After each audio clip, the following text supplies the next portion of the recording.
வா துரோணரின் சீடன்.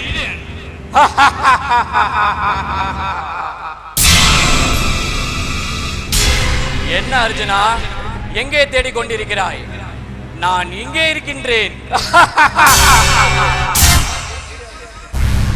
அங்கே இல்லை, இங்கே. என்ன அர்ஜுனா, நீ எங்கே இருக்கிறாய்? நான் இங்கே இருக்கின்றேன். என்ன அர்ஜுனா, களைத்து விட்டாயா?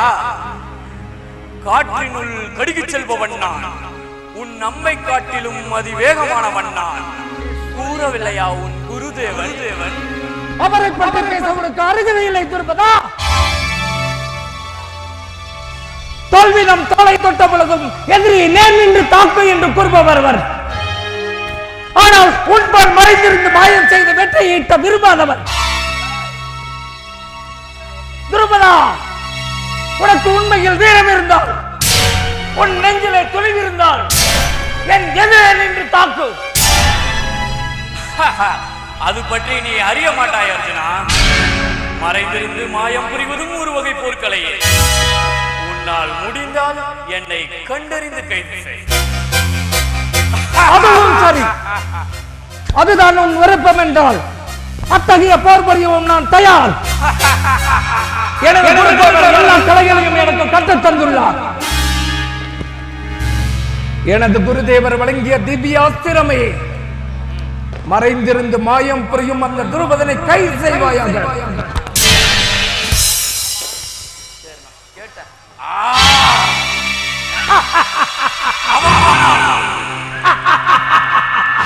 என்னை ஏன் கைது செய்தாய் அர்ஜுனா? என்னை ஏன் கைது செய்தாய்?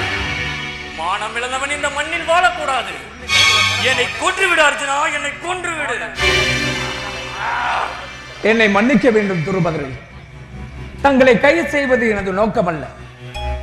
மேலும் எனது குருதேவரின் குரு தட்சணைக்காக தங்களை கைது செய்தேனே தவிர உங்களுக்கும் எனக்கும் எந்த பகையும் இல்லை. இதில் நான் தவறாக ஏதேனும் பேசியிருந்தால் என்னை மன்னித்து விடுங்கள். அதோடு தாங்களும் எனது குருவுடன் பயின்றதால் தாங்களும் எனக்கு குருவை போன்றவரே. குருவே,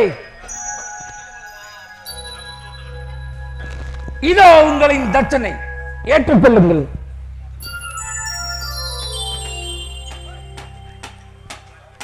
அன்பு நண்பா துருபதா, இல்லாதவன் இல்லை என்று கேட்கும் போது நீயும் இல்லை என்று சொன்னால் நீயும் இல்லாதவனே.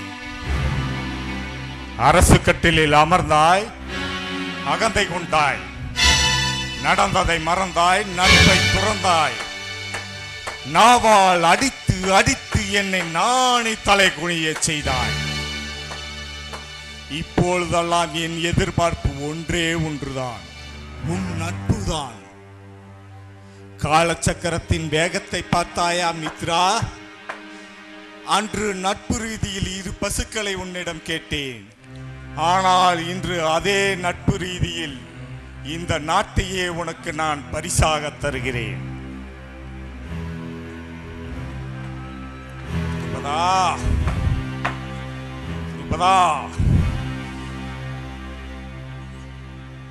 உன் ஆணவத்தை அழிப்பதுதான் என் நோக்கம், உன்னை அழிப்பதல்ல.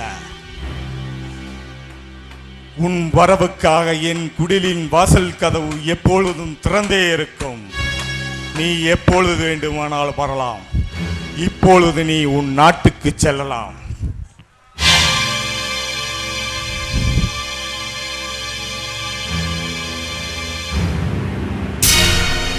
எனக்கே அவமானத்தை ஏற்படுத்தி